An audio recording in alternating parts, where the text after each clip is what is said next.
Just a warning, this episode contains discussions of sexual assault, PTSD, and the depiction of graphic content. Some of these themes may be triggering, so listener discretion is advised.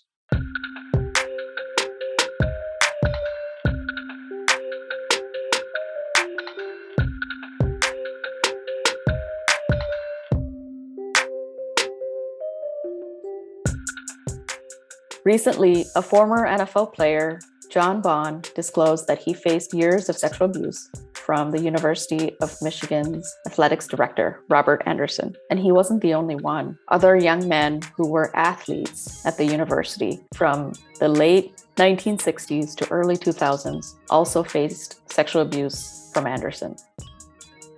This is not new. This is the Jerry Sandusky case all over again. I think one thing is that it's still shocking to hear that men and boys can still be sexually abused and sexually assaulted. When you say it's shocking, do you mean that it's just unexpected that men and boys would be victims of sexual assault? Yeah, I think it's that for the most part, society doesn't want to believe that men can be victims of sexual assault because there's this overarching belief that if you can protect yourself, if you're not weak, you're not going to be sexually assaulted. That belief is just sort of, it's kind of one of those, like, historically, right, we always feel as though the woman, the girl is the victim of the sexual assault because they can't defend themselves, right? The man overpowers them and this and that, but anybody can be a victim of sexual assault. They can. And overpowering somebody doesn't always have to come in physical strength. That's For right. example, yeah. Jerry Sandusky or Robert Anderson. These are men that have a power over these young men. They have influence. Yeah, I mean, they're basically taking advantage of these young men and boys. It's manipulation. It's control. Right, it's control. That's right. And it's an abuse of power.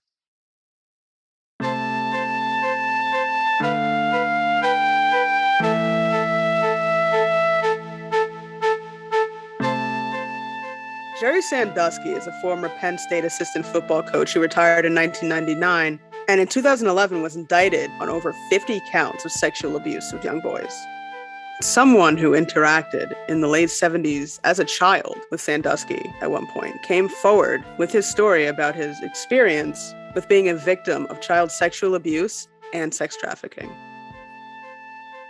We spoke to Greg Bucciaroni, a community support specialist with Town Watch Integrated Services with the city of Philadelphia, and a crime victim advocate volunteer. We caught up with Greg while he was working one night. And here's what he had to say.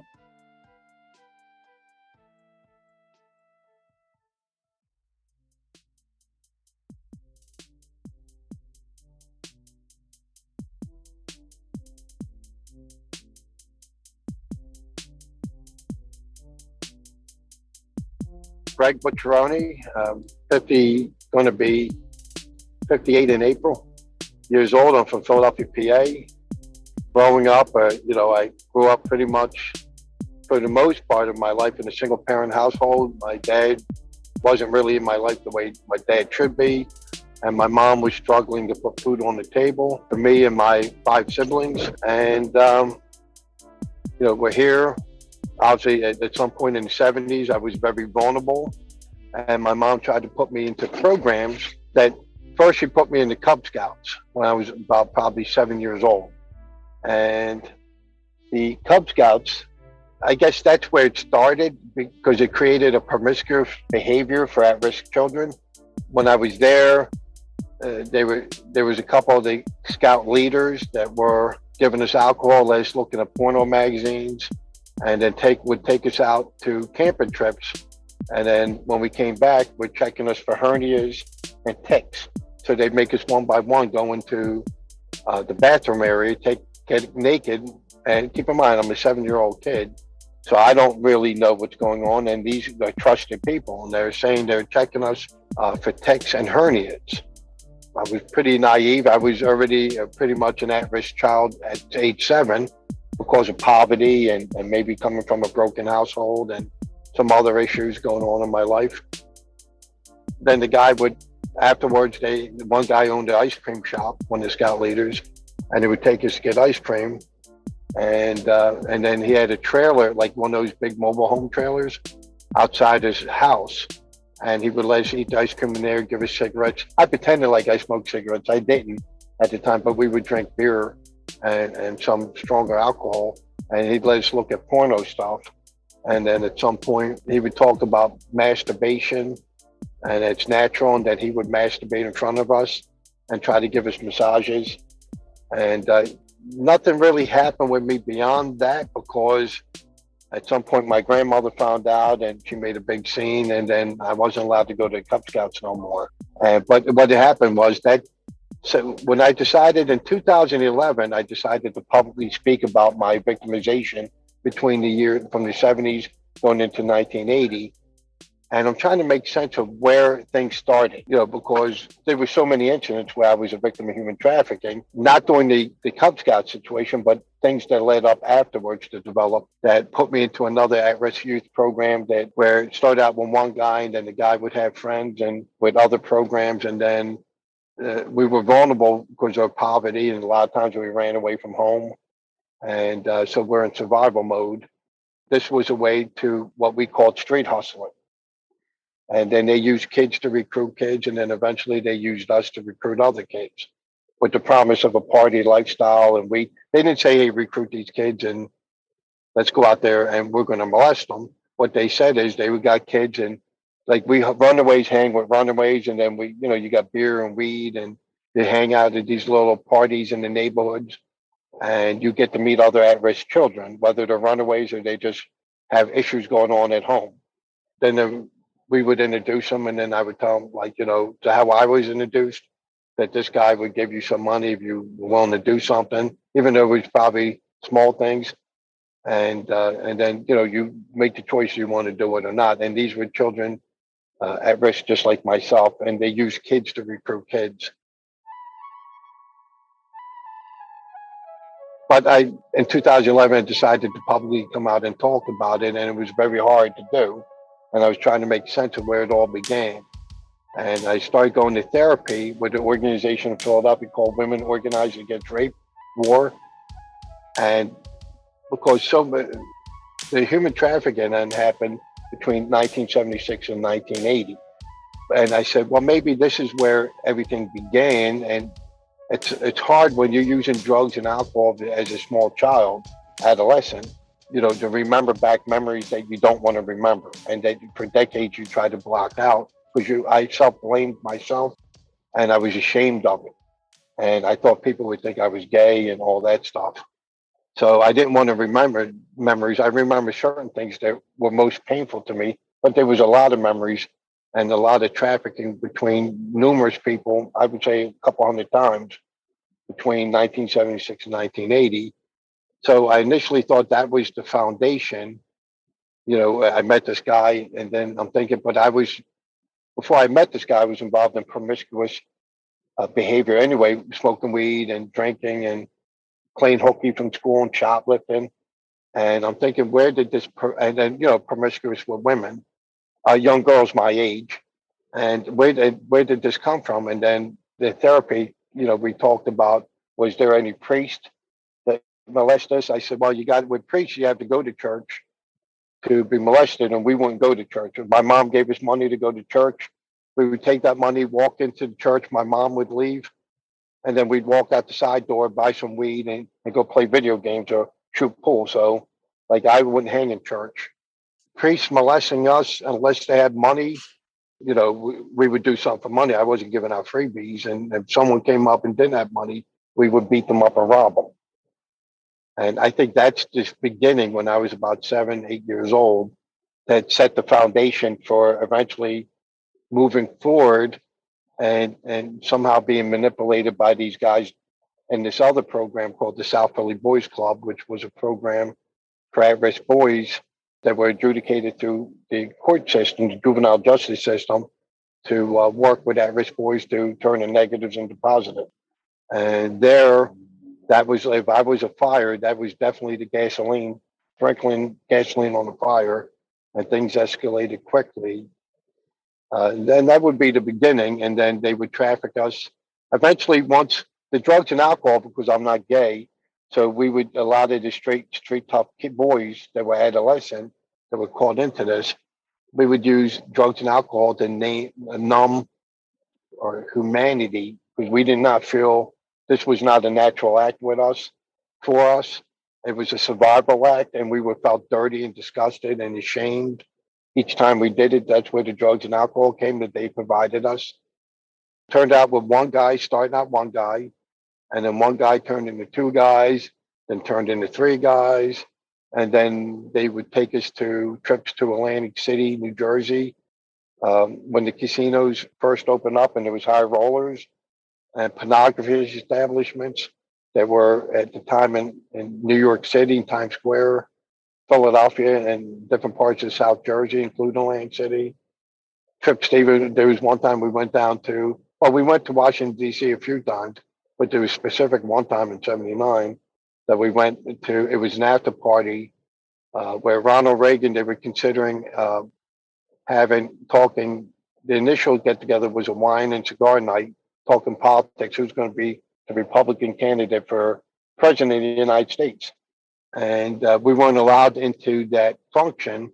But after there was an after function that we were in someone's townhome in Washington, D.C. And we were taken there for the purpose of, we called it kid swapping, where we came with a certain individual and these other guys came from other areas of the East Coast or wherever. And they had a practice called kid swapping, where these adult men that were involved in trafficking kids or sexually abusing them, the children were not having sex with each other, were having sex with adults, but they get to play with one adult's kids and the other, and they swapped the kids, and then they were giving us money and drugs in return for sexual deviant acts.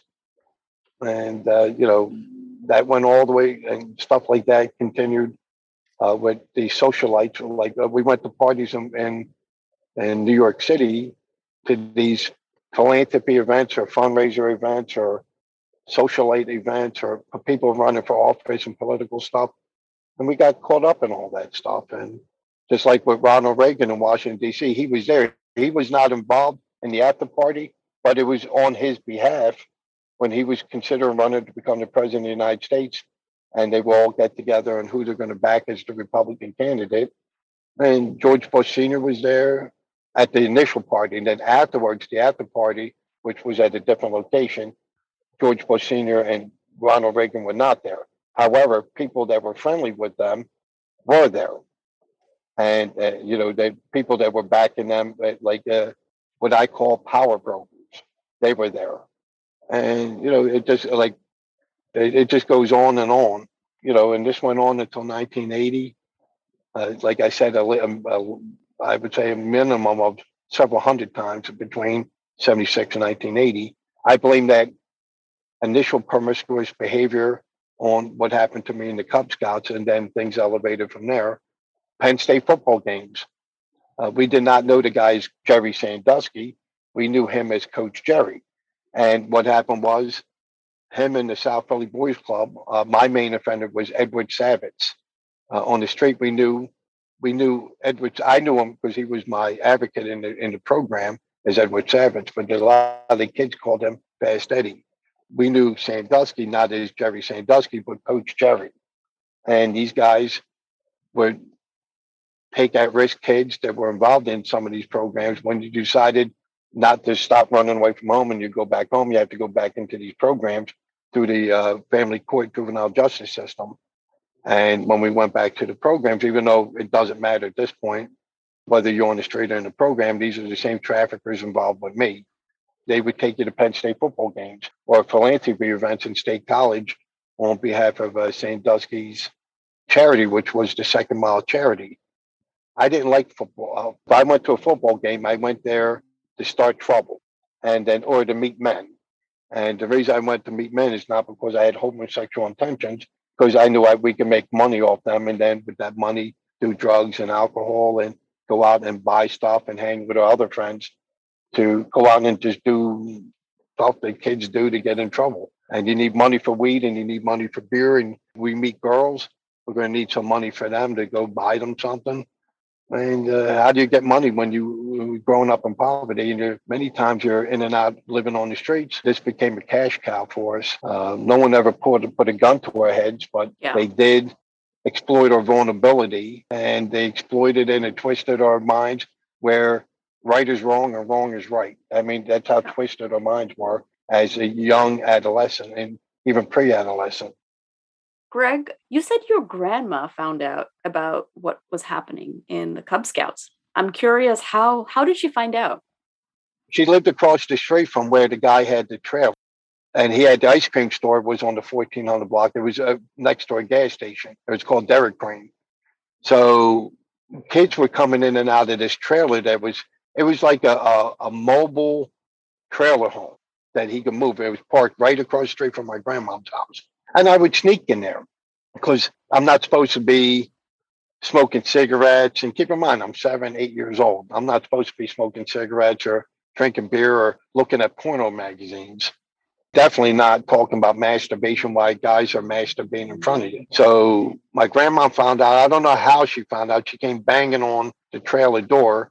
Oh, wow. And the guy opened up and said I wasn't there. But my grandma was this tough old Italian lady. So she pushed him out the way and found me there. And of course, she's hit me with the broom. And she told my mom, and I just denied it. I said, oh, I'm just in there. I just stopped by. But really, I've been going there multiple times. To our mind, he was a cool guy. He would give you money. This is the Cub Scout leader. He had an ice cream place, so you could get all the ice cream you wanted and water ice and French fries. And all you had to do was go there and you get whatever you want. And for a kid that young, and then we would drink beer and look at porno magazines. Like, I didn't know. You ever watch the cartoon Beavis and Butthead? Yep. So we were like the pre-adolescent Beavis and Buttheads. And, you see magazines, you laugh and giggling, and then we would talk about what we would do to these girls. Keep in mind, we wouldn't know what to do with them if they came, these girls in the porno magazines. But, boys talk stuff, and we had a vivid imagination, and, things happen. So this guy was the cool guy to hang out. So anyway, my grandma found out. She hit him with a broom, hit me. She went, now this Cub Scout thing was inside a Catholic. The program itself was based out of St. Richard's Church, which was a couple blocks away. There's the church that I was supposed to be going through. But I told you in the beginning, my mom would give us money, and we were going one door and out the other. And this was in that church, in the annex building for that church. And so my grandmom, she didn't go to the cops. She went to the priest and told him. His name was Father Morley. And he didn't do anything. He said he was going to take care of it. He didn't do anything, but I was told I wasn't allowed to be part of that no more because I denied any. At the time, I was ashamed and embarrassed. So of course, I didn't want my uncles to beat me up or people think I was gay. Right. So I just denied and said I was there, but I was doing far more than just there. I'm an adult now. I'm a grandfather now, and I'm an activist in the city of Philadelphia that advocates for victims. I work for the city of Philadelphia, but I also volunteer. I've been doing it for decades, advocating for victims of crime, specifically children. And a lot of people didn't know what was my motivation other than being a concerned citizen. But my motivation was when I was a child, I was a victim of the streets and I was sexually abused and raped many times and trafficked. And I never told anyone until 2000. I mean, in 1980, we told the cops, but they didn't care. But in 2011, I decided, I got it when I saw Sandusky and the Penn State case when it first came. We thought he had died of cancer because sometimes you bump into people that you grew up with and they say, oh, this one died of, whatever happened to this one, what happened to that one. And when we brought up Coach Jerry and we brought up the guy that was the football coach at that college and State College. And we're talking about Jerry Sandusky, but we didn't know his last name. We just knew Coach Jerry. And they said, oh, that one died of cancer. This one, died. This one's in jail. So you just kind of leave it be and say, well, I'm not going to publicly come out in the 80s and 90s and early 2000s because I don't want no one to know my past because I moved on in life. I moved on and I got grandchildren and no one knows. I mean, they know I had a rough paper route and I was, a tough kid. But they don't know that I was a victim of child sexual abuse, rape, and trafficking. And I didn't want people to know because I was ashamed and I still blamed myself. I didn't blame them. I blamed me. And by they, do you mean Your family? Society, my family, society in general. Society, if a guy, first of all, they don't see men or boys, especially street tough boys, as victims when it comes to sexual abuse and trafficking. They just, oh, well, you were a kid and you got caught up in this. No one put a gun to your head. So maybe you're gay and you don't know it, or, you did this. And for a lot of years, I bought into that society's thing of what a man's supposed to be and what a man isn't supposed to be. And so I blamed myself and I just buried it. But it was scars that never healed. And when the Sandusky case, I was in a restaurant in Center City, Philadelphia in 2011, and the Penn State came. It was all over the news. And I just broke out and started crying because I had a close friend of mine that committed suicide. Sandusky coerced and groomed me. He kind of groped me, fondled me a little bit. And he looked at nude photos and wanted to teach me how to take a shower. And the guy, Edward Savage, said that I would get $200 if I would let the guy, spend the night with the guy or spend a couple hours with the guy. But that never escalated. As far as me, it never escalated beyond the groping and looking at like nude Polaroid instamatic pictures and stuff. Nothing ever escalated beyond that, and just talking sexual and grooming and coercing with Sandusky. Nothing happened. But my friend, he actually spent a weekend in Sandusky's house in State College because he was a big football fan of Penn State and everything. And he was supposed to thinking about, like, they were telling him, well, we can introduce you to these football people and the Eagles, and I know all these football celebrities. So my friend Joey was very interested in that, even though he was a trouble boy too, and he decided to spend the weekend. And when he came back, it was his emotion, his demeanor and his emotional self started diminishing. He started doing more drugs and alcohol, becoming violent. And then at some point, he told me that Sandusky had stuck his finger in his rectum and oral sex on him and some other things he didn't want to talk about. But I'm guessing it has to do with some type of anal sex or something to that effect. Then he started doing more heavier drugs as he got older. He was being arrested, a series of violence and domestic violence and doing drugs. And then back in the late 90s, he told me he didn't want to live anymore. We didn't talk about, we made a blood oath after 1980 that we wouldn't talk about or what happened to us. We would just, that we would take it to our grave. But my friend told me he didn't want to live no more. And he would overdose a couple times. And then finally he did overdose. And they said, well, it was a drug overdose. But I remember he told me they wanted to kill himself. And only 3 weeks later, he's died of a drug overdose. And I blamed Coach Jerry for that. And so when I saw him, what's that? I was going to ask you how old your friend was at the time that he. He was at this point. He was an adult. He was well. He would have to be in his late 20s, early 30s by that. Wow. And my guess probably late 20s, early 30s. And he just didn't have an easy life. He didn't want to talk about it. But we made a blood oath, like stupid things that boys do. You cut each other's fingers and take a blood oath. And you said we wouldn't talk about it no more. And we didn't for decades. But then fast forward 2011, I'm in this restaurant and this comes up and it's almost like there's 1,000 pounds on my chest and I can't breathe. I thought I was having a heart attack. And I just started crying and I left. I didn't want to see people see me cry because I'm this straight up guy. And I realized this guy's not only is he not dead, and we told the cops about him. We didn't give his name. We said Coach Jerry. It was a football coach and some college called State College. We thought Penn State was State College. We thought that was the name of the college. Keep in mind, we were just dumb kids. We didn't know any better. And in 1980, I had beat up Edward Savage and robbed him. He called the police, and I was eventually arrested with some other kids. And eventually he told the cops he didn't know who I was, and I broke into his house and beat him up and robbed him.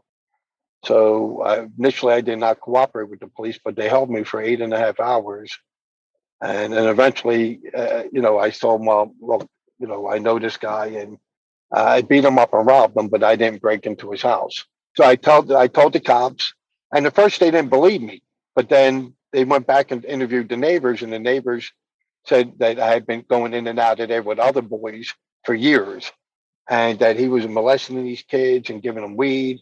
And but this guy was a millionaire, and he was a philanthropist, and he had connections to all the politicians, and so nothing happened. They pretty much didn't believe us, and they told us to get it. They cut us loose from the police station without even calling our parents. And initially in 1980, but I told them about Coach Jerry because they were asking questions. Who else is involved? And sometimes, a lot of times, with the ones that you don't frequent often, you don't really know their names. You just know a nickname or a first name. They're not saying, "Hey, my name is Joe Blow, and this is where I live, and I'm married," because they don't want you to know, because they're not supposed to be doing this stuff with us. Edward Savage, I knew him because he was like a guy that we encountered on a regular basis over a 4-year period. And he was my advocate through this youth program. But some of these other guys were just casual acquaintances. And whatever name they told us, that's the name we knew him as, whether it was a nickname or a first name basis. And with Sandusky, I only encountered him a couple times. And other than, like I said, the groping and fondling and grooming and coercing and offering some money, nothing other than that escalated with me. And but I told them, no one believed me. So when the Sandusky case came in 2011, I just broke out, and I knew I had to tell. I just couldn't breathe. I thought I was having a heart attack, and I was crying. And a street tough guy that we don't cry, and I was crying, and I couldn't stop. I became very emotional for the next couple months. So I needed help. And who do you go?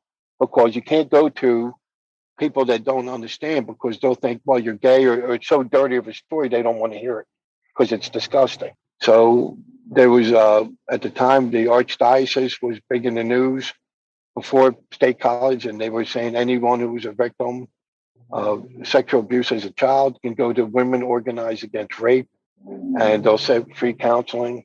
And I was scared to go to Women Organized Against Rape because straight tough guys don't want to admit that they were raped. They were a rape victim as a child. So that word rape terrorized me. I was totally terrorized to even talk about rape or anything else. What I wind up doing was I would call them and then hang up, and they would like, "Hey, Women Organized Against Rape, can I help you?" And I'd hang up. Then they would call me again. I would go there and knock on the door and go in there, and then I'd turn around and leave. And this went on again, off again a couple of times. And I didn't know what to do and who to go to. So finally, I mustered up a special type of courage. And how I explained it to law enforcement was, it would have been easier to get in the ring with Mike Tyson and let him beat the hell out of me than would to go into an organization to say I was a victim of rape as a child, and that I had sex with all these different men and trafficking. So it would have been easy just go in the ring and let Mike Tyson beat the hell out of me. So it took a special type of courage to go there to start talking. And then there was so much that I wanted to talk about, I didn't know where to begin. There's certain memories that you remember, and then there's other memories that you struggle with. And then what came first? Did this happen first? Did that happen? Because this happened decades past. And I really tried to do society's thing, mean man up and move on. And so you forget a lot of things. And then through therapy, you start bringing up things that trigger, and then you start focusing. And after years of therapy, I made sense of what happened and when it happened and who was involved, or at least the ones that I know.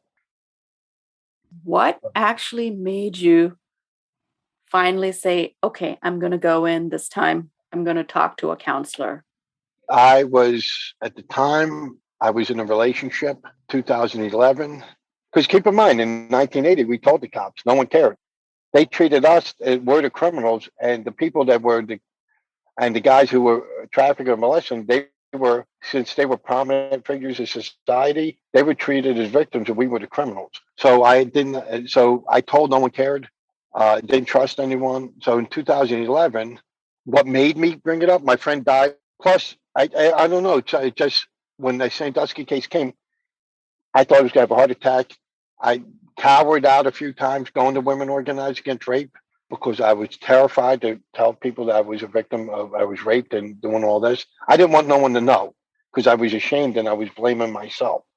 Then there was a politician that got on CNN and said these horrible things and there's kids and who could do that to a kid. And I remember this politician was one of the guys that was soliciting me and my friends at one of these parties, these political type parties in Philadelphia back in the late 70s. If I told anyone, no one would believe me anyway. So I was contemplating doing a violent act to that person. And I was really thinking about it because I have so much pain in my heart that thinking about my friends that are dead or murdered or committed murder, and lives were all destroyed because of people that exploited us during our vulnerable adolescent years, that I was thinking about doing a violent act on this person and I really needed help. So I finally just took the courage, took deep breaths, and finally forced myself to go through that door to get therapy. And I have no regrets now. It saved my life because I'd be in prison right now if it wasn't for Women Organized Against Rape, because I would have done something bad to that person. So I was just like, I couldn't breathe and I couldn't sleep and I was going through depression. And there was other times I was triggered, but I wasn't willing to talk about it. I wasn't ready. And it's weird because people said, well, how come you don't talk about it? It's not an easy thing to talk about. It is now because I've received years of therapy. And as an activist, I go out to try to do what I can to help victims and survivors. But back then, I didn't want no one to know. I blamed myself and I was ashamed. So I helped people, but I wouldn't tell them why. And I would avoid certain things and go find somewhere to live a lie. And I was tired of living that lie. So I mustered up the courage and got help through Women Organized Against Rape. Do you think that now there are more organizations that are available, especially for men, to come forward when they've had a similar experience? Absolutely. When people look at me now, I'm like Al Bundy from Marriage with Children. But back during the 70s, I was Vinnie Barbarino from Welcome Back Door. I was a skinny little Right. Italian kid with hair and gift and gab and street smart. And, these guys had a thing for it. Yes, but answering the question, yes, because back then, the boy was involved in some type of sexual deviant act with an adult male. It was considered a gay related incident. And society just saw it as gay. Boys can't be victims. Or if the person is prominent, then they say that these kids aren't credible enough. Like, because people came out against the church decades back, but they would go up and they say, well, this is a priest. No way this priest or this politician or this football coach could be involved in that. These kids are just saying this. And because a lot of the kids that were victims of this were children with challenged past and broken homes and stuff, in and out of the juvenile justice center system. So, hey, they're not credible. These kids would say anything. And so the kids were treated as the criminals, and especially those who were victims of human trafficking on the streets. We would treat it as criminals, and the offenders were treated as victims. But yes, today, to answer your question, there are a lot because it's more social media and the world's becoming close. It's more talked about now. But back in the 70s and 80s, it was not talked. It was not the manly thing to talk about. So a lot of men that were victims of child sexual abuse stayed quiet because you were gay. If you talked about it, you were gay and you wanted it. Just like a lot of women to go to college try not to talk about it because when the women go, especially if it's against a prominent person, like if you watch, some of these high profile cases that go on now, they totally destroy the woman, trying to get her credibility destroyed and twist words. And they come out and say, this person's a prominent person. You wanted this to happen. And they blame the woman, the way she was dressed or the way she looked. And same thing goes with boys. So, but now there's plenty of programs out there because times have changed and technology and social media, that there's more help for boys today. There was zero help back in the 70s and 80s. Can you tell us a little bit about your work, the work you do now, advocating? Well, my city job, I deal with youth safety at rec centers and schools. That's my pay job. Okay. My volunteer stuff that I do as an advocate is I go out there and work with at-risk kids to turn negatives into positives. Educate people. Now I educate parents on what to look out for sexual abuse and trafficking, especially when it comes to boys. People think that boys can't be trafficked, and I break that wrongful stereotype that they can be. We also deal with victims of crime that were like shooting victims and mugging victims and things of that nature too. So that's my passion. I'm a volunteer victim advocate, crime victim advocate in the city of Philadelphia. And I've been doing that since 1985. Oh, wow. That's a long When I time. came out the Army. Yeah, I went in the Army. I committed some crimes and eventually they were considering charging me as an adult when I turned 17. Keep in mind, during my adolescent years and teenage years, I was a general practitioner of crime. So yes, we did this stuff, the trafficking and all that, but we also stole cars and committed other type of crimes and robbed people. And that carried over. Even my victimizations ended when right before I turned 15. But my behavioral health and behavioral mental state was so destroyed and diminished that I didn't have value for myself or others. So I would go out. I couldn't rob an innocent person, but we would go out criminal versus criminal and go rob criminals and carry traffic guns and drugs and beat people and things that children should not be involved in. And eventually I got locked up several times. But the last time I turned 17 and they were considering charging me as an adult and I was facing 3 to 5 years if I was convicted in state penitentiary, which would have been Rollway State Penitentiary in New Jersey. There was a guy, what I do as an advocate now, there was a guy back then that said, you're a good kid. You're just surrounded by negative energy and you're making poor choices. So he made a deal with the Army recruiter for me to go into the Army. And, I was hesitant at the time because I was Vinnie Barbarino and I wanted to smoke weed and mess with girls and go to the beach and get in trouble. Yeah. But when I'm facing serious jail time, it was a wake up call, and then I put out, I can go to state penitentiary or I can go to the Army, one or the other. I don't get a third choice. So I'm thinking Bubba GI Joe, Bubba GI Joe. So I decided to go with GI Joe, Yeah. and that worked to save my life because I was finally separated from these negative influences in my life. So I see now the world is bigger and a different perspective. So when I came off active duty and came back to Philadelphia, I stayed away from the negative people and started trying to surround myself with positive people. And then that developed in me becoming this avid activist.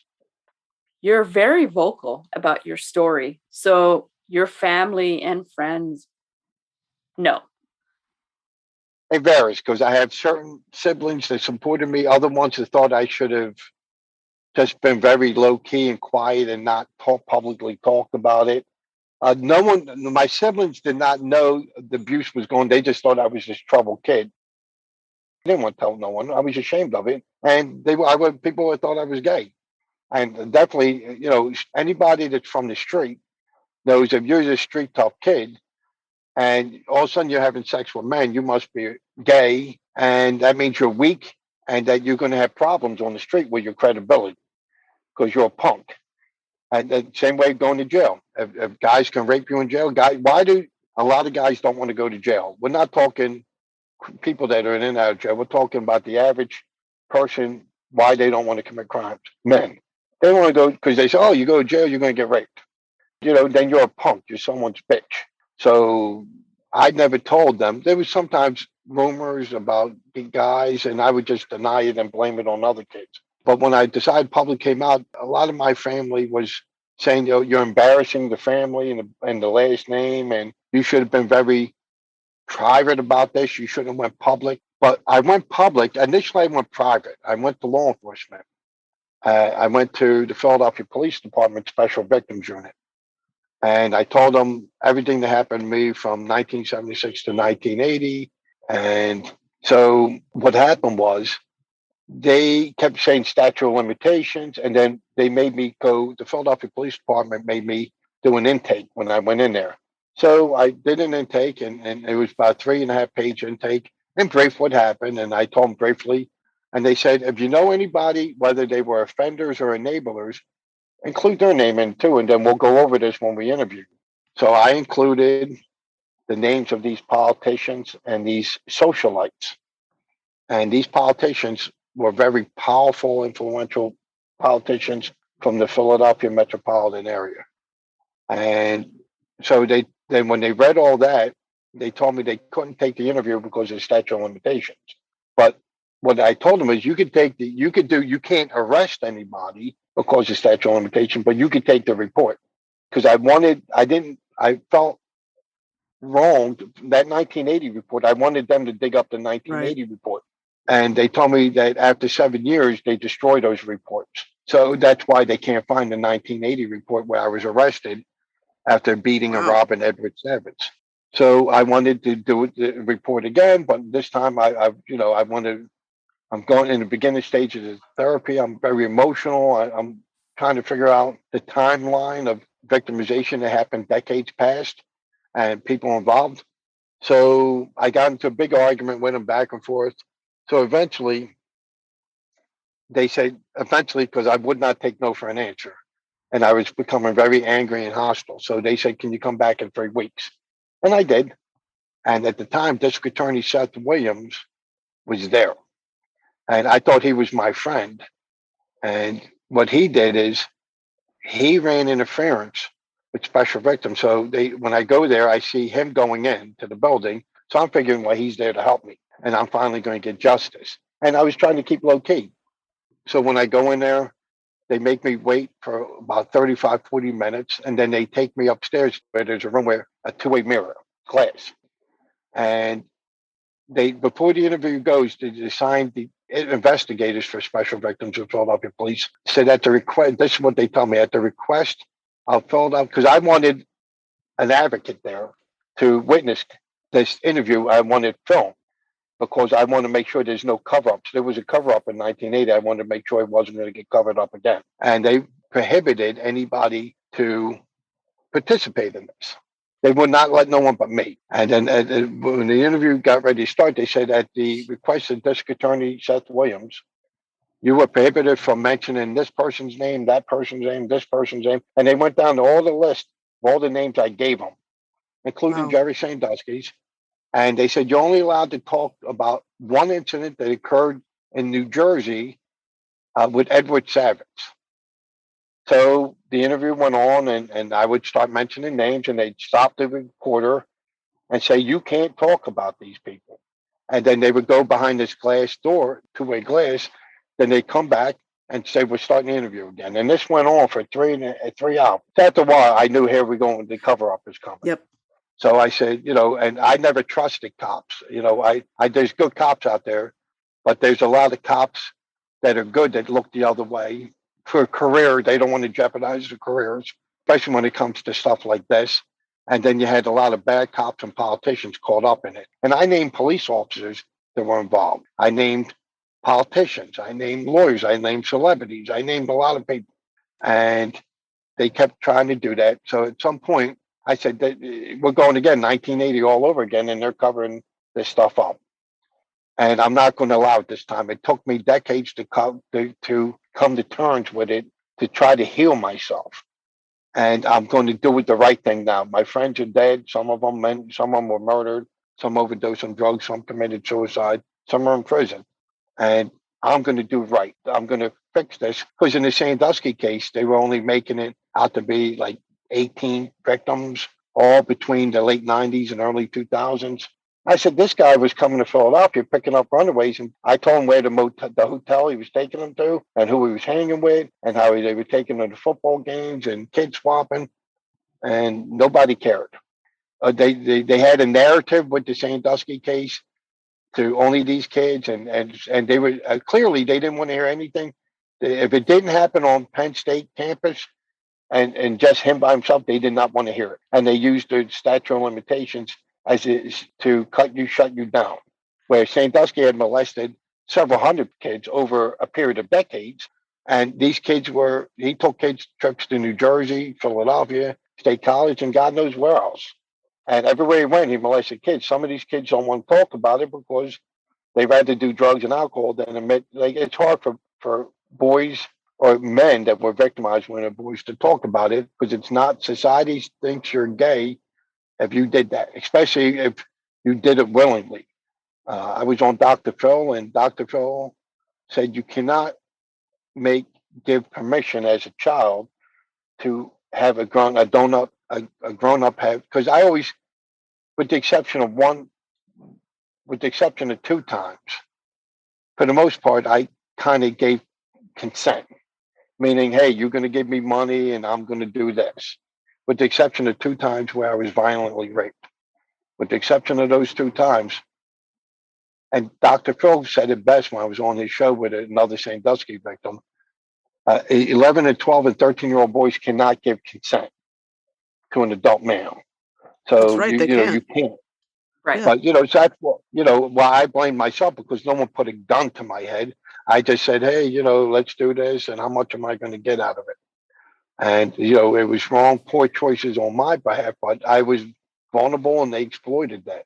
And so I, said, oh no, I was going to say, and also it's about grooming, right? I was going to say the same thing too. Yeah. Yeah, they try to gain the trust, so they gave us stuff.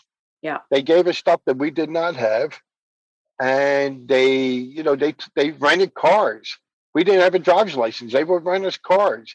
And keep in mind, Atlantic City was at the time the equivalent of Las Vegas, and casinos, glitz, hotels, money, drugs, alcohol, clothes. This was glamorous for kids that came from poverty and survival mode. So, and that was part of their grooming and coercion, and they knew, they would take us to Great Adventure and these theme parks and trips and all that, and before that we had nothing. I didn't know where my next meal was coming before that. A lot of times we were so hungry we had to shoplift to get a decent meal. So this became a cash cow, meaning even though they didn't have ATMs back then, this was like an ATM with no credit limit. yeah. You go out, do stuff, and then you need more money. You go out, even though you say you ain't going to do that no more, and you take a vacation 2 or 3 weeks from it, then you need something, and you go back, and you do it again, and you do it again, and then drugs and alcohol kind of numb the guilt and the disgust of it all, and then you stop doing it for a while, and then you go back to doing it again, and I was in survival mode, and they definitely exploited that vulnerability.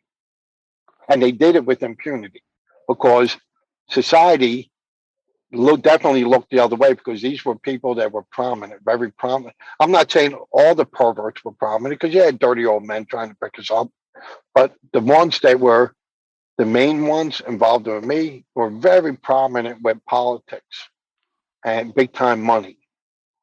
And we were throwaway kids. We were going to be dead or in jail by the time we're 18, so who cares? And is that why you think that some people don't believe your story? Why is it that some people don't believe your story? Because they can't see politicians. Like, America's got to wake up. It's I'll give you, for instance, they can't see these people that are prominent people could be involved in such things like the mob. They said the mob would never do that. Listen, what you watch The Sopranos 2 or 3 episodes, and you think organized crime? Organized crime was running a certain fraction of the Gambino crime family under Paul Castellano, and a little bit under John Gotti, were running these porno places up and down the East Coast.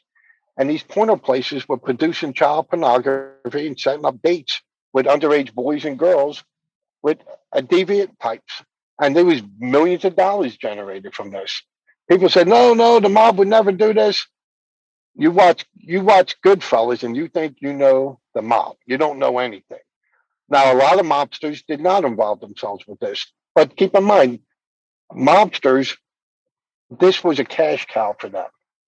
And for them, because they made millions of these porno places and gay clubs, meaning gay clubs, they were legitimate gay clubs in Greenwich Village and the neighborhood in Philadelphia and other locations. But these neighborhoods where these gay clubs were a breeding ground where underage boys could walk around and be cloaked by the banner of gayness, where guys were picking up underage boys. They weren't gay because these guys were married and had girlfriends on the side, a lot of them. So obviously, if they were gay, why would they be married and have girlfriends on the side? So this was something else, a sickness that they suffered from. And and it's sad that society. What happens is no one can believe. Just like when Jeffrey Epstein came forward, those people, they went out of the way to destroy those women. Bill Cosby, classic example. I always wish when I saw the Cosby Show, and I grew up with that as a young adult, and Bill Cosby, just as a comedian, even as a child, I watched Bill Cosby, and I always said if I had a dad, I would love to be him like Bill Cosby. So when these girls came out about Bill Cosby, America's dad, they're lying. These girls are lying. They're just juicers. They did this, and they blamed these girls, these women, and Bill Cosby's innocent. Even today, you got people thinking Bill Cosby's innocent, and these women are lying. And they went out of the way to discredit and twist words and twist facts, and that's what they do. So when I came out publicly, and I went to the FBI interviewed me several times. FBI, U.S. Postal Inspectors, the Department of Justice, United States, they interviewed me several times. Then I had obviously the Attorney General's office, state of Pennsylvania, interviewed me. Penn State campus police interviewed me. I've been interviewed several times by various law enforcement sources, and at no point did my story ever change about who did what and when. Especially as I'm starting to have these memories starting to make sense through therapy. And what happens is they used news media outlets to discredit my allegations because I came out. Keep in mind, I was involved as a street criminal thug in New York City, Atlantic City, Camden, New Jersey, Philadelphia, and other locations. And I bumped heads with these other people through degrees of separation. And they said there's no way. Well, if you talk to some of these women that were on Jeffrey Epstein's island, keep in mind, Bill Clinton, people said Bill Clinton was on this island. And he went out of his way to say, I was never on that island. I only casually knew him. And then here, not only were you on that island several times. They had to go get the flight and things but they tried to the Clintons and everyone tried to discredit those women. They came forward and they were celebrity types. So, if we have learned anything through these national scandals, that yes, prominent people and politicians and even presidents are some of them are sick individuals. And then when people come forward, they go out of their way to destroy them. Just like here. Do you think Jeffrey Epstein killed himself in a suicide 24-hour jail cell? That's suicide impossible right before he's about to testify? No, they killed him. Come on. They killed that guy. And because they didn't, who knows what he's going to say? You don't know, because now he's locked up. He didn't believe he could be arrested. So that's powerful stuff with big people that do not want their names out there. So anyone if people think that Jeffrey Epstein killed himself, then they are totally clueless.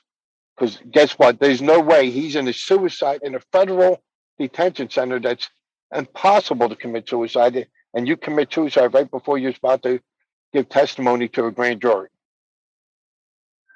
So this is what we're dealing with. And America really needs to wake up. My job's been threatened before, but times are different now. If I would have came out in the 80s or 90s or even early 2000s, I would have been fired from my job because they would have done what they had to do to shut me down. But now the organization's there, the laws are changing, lawyers are out there having a better understanding. It's a little bit harder. And so they can't threaten me anymore. But my job's been threatened several times because, hey, you're talking too much. I said, well, I'm the victim, and this ain't hearsay. This is what that person did, and that's what this person did. And if people don't like it, they can kiss my ass because they know what they did. And if they feel I'm lying, sue me and let's get in the courtroom with this and see how that goes for you. Because I stayed silent as my friends died and were murdered, committed drug. I see my friends out there in Kensington, which is right now, sadly, one of the opioid epidemic shitholes of our nation. And I see my friends out there that were victims of sexual abuse and trafficking. And I try to talk to them now, but they don't want to talk about it. The pain is so bad. They'd rather do drugs to heroin and opioid related things than to deal with it. And it's very hard. And I truly try my best to get them to talk about it, but I can't force them to do it. I come out and I asked any of these news reporters to go on a public forum with me. They think I'm going to beat the hell out of them, and kill them. And maybe back in the day I would have.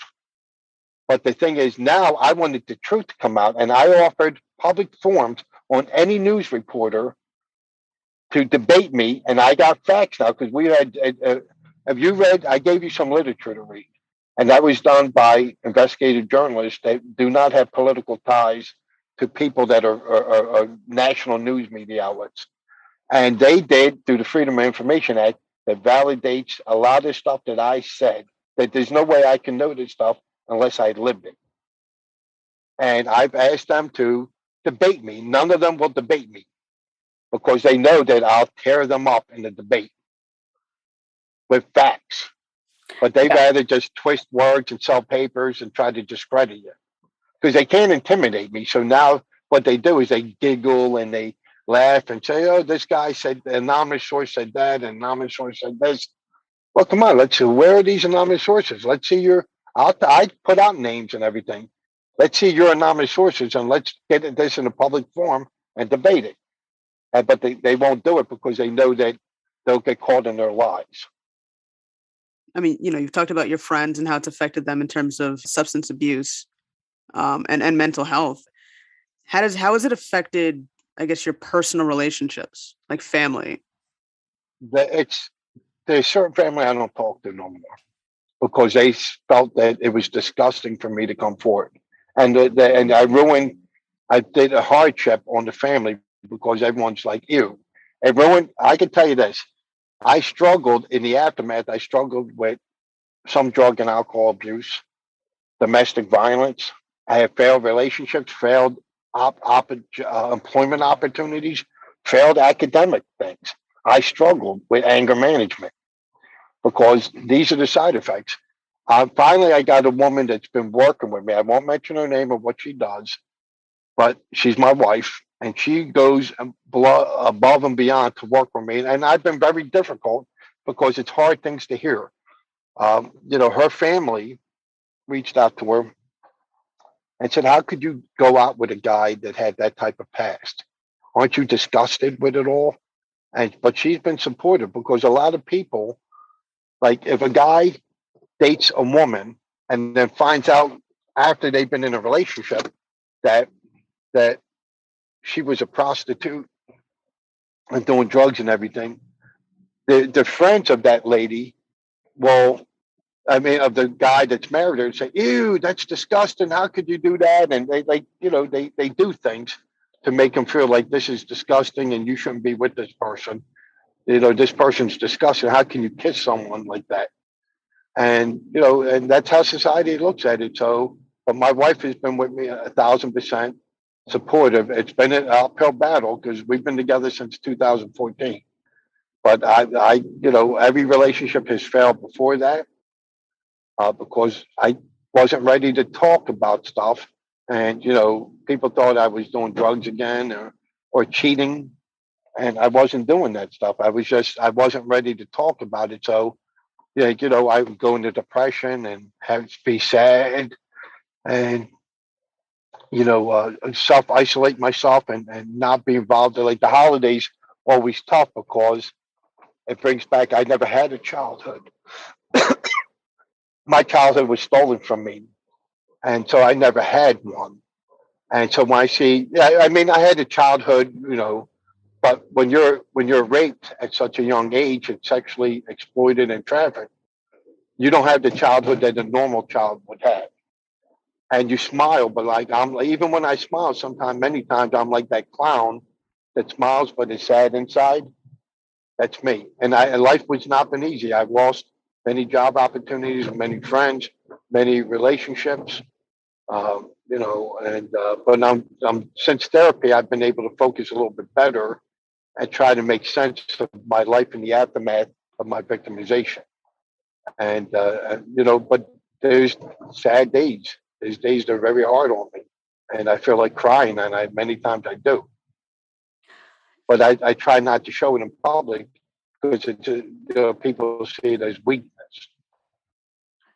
So I know you said that you have kids and you even have a I have grandkid. grandchildren, yes. Yeah. Wow. I have 4 grandchildren.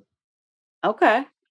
So But I'm not in their life like I probably should, because a lot of times I just keep to myself. mhm. I go over and say, pop and all, but this abuse has really hurt me. And so a lot of times I come over, but it's like I'm trying to find happiness, and I struggle with it. So I'll go see my grandchildren or my kids, but I wasn't in their life like I probably should have been. There's a song by Faith Hill, and it makes me cry every time I hear it. It's called "Where Are You Christmas." I don't know if you ever heard that song. I've heard that song. Yep. And I cry because, especially during the holidays, it's very tough because, like, what happened to my Christmas, and then in the aftermath, how they came at me to discredit me and try to intimidate me. And they didn't threaten me with violence, because you can't threaten violent people with violence, because that may not work good with them. So what they do is they threaten, and I struggle with all this stuff. I don't trust anybody. I mean, I trust certain people, but society still doesn't see me as a victim. Some people, like yourselves, do, but a lot of people in society just say, "Ew, that's disgusting. You're disgusting," and you're not. You're not a real victim because you were doing drugs and you were a prostitute. That's different than some guy that got molested by a priest. And I said, listen, it's different circumstances, but at the end, I'm a child, and I'm a victim of somebody, exploiting my vulnerability. And yes, there was multiple people in my case. Keep in mind, I was the first male ever to come out publicly and consistently. Not just some people came out in the 80s, early 90s, but then they faded away the minute pressure was put on them of some type of intimidation tactic or whatever. For years, since 2011, I've been consistent and challenging and trying to get the system to change itself to better treat survivors of child sexual abuse and human trafficking. And society has moved slowly. Law enforcement and social services, it's not as moving at the pace that I would like it to be, but it's moving in the direction that I'd like it to move. So speaking of direction, let's say 10 years from now, what do you hope that the American public thinks about sexual assault, men and sexual assault? Just your story in general. That men can be victims. People don't think men can be victims of rape. They just like they don't think men can be victims of domestic violence. But it happens all the time. But it's not the manly thing to talk about in society. Not everybody in society, but the Neanderthals think that this is not the manly thing, and if you're a victim of domestic violence and you talk about it, you're a punk, and you're weak, and and same thing with sexual violence. So I'm hoping that through education and public awareness, that people become more aware that this is a problem. Now you're starting to see with the Archdiocese case and the Boy Scouts case and the Penn State case and other cases that yes, boys can be victimized, and these things have been going on for a long time. But it's don't ask, don't tell. And then of course having therapy, and then men coming out to finally talk about it and not be ashamed of it, and not be judged because they chose to talk about it, even though it's a very unpleasant thing to talk about. Yeah, talking about the unpleasant things, I mean, that's the only way to move forward. It really is. Just like the Me Too movement, I was disappointed because the Me Too movement I thought would be more supportive to male victims of sexual abuse, but they're not. They for whatever reason, they just haven't been.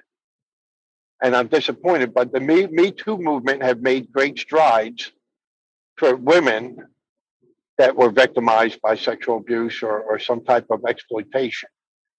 But we need a Me Too movement for men to wake up America and get these Neanderthals that just you're gay, when people tell me that shit, I feel like killing them.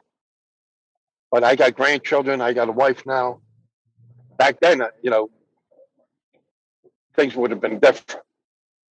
But I didn't have nothing to live for back then because I was a dog waiting. They was beat so many times.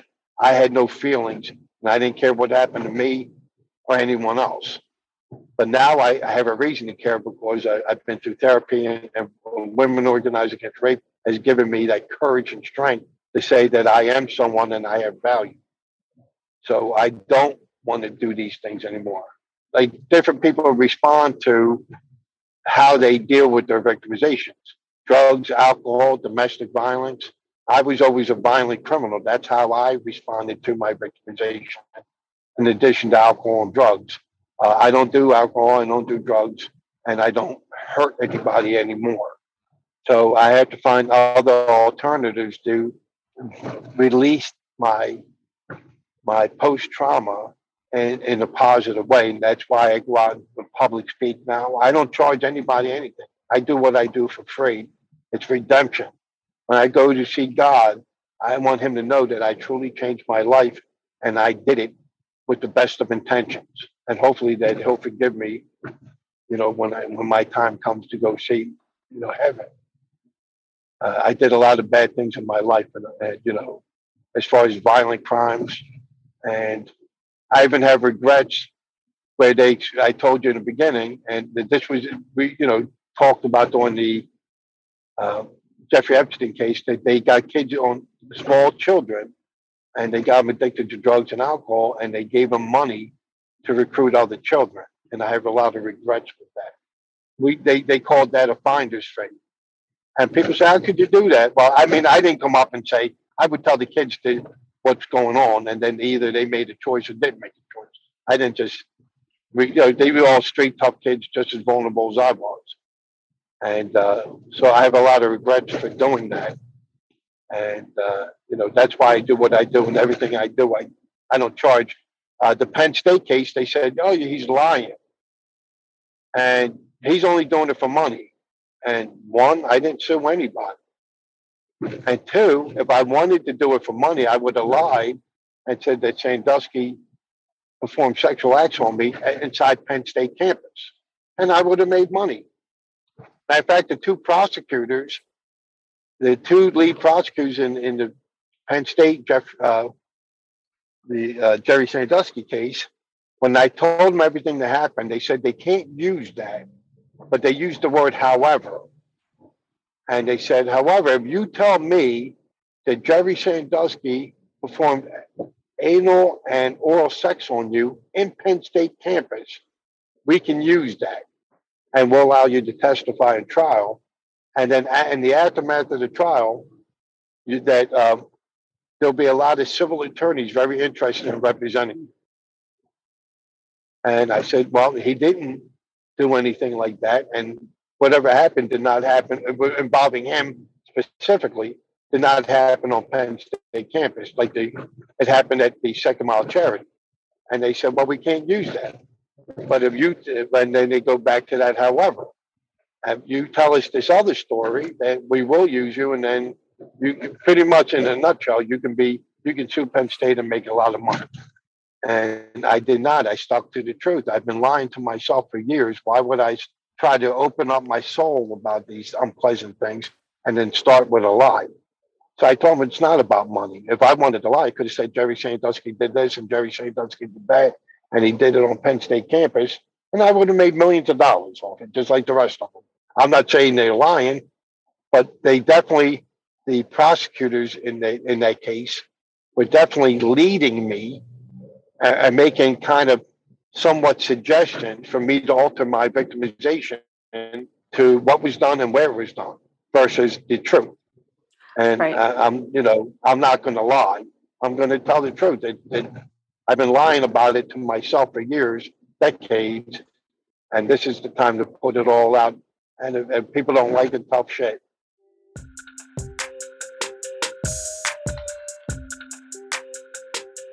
That's all the time we have for you today. The story doesn't end here. We'll have part 2 of Greg's story for you on the next episode, and a little surprise too.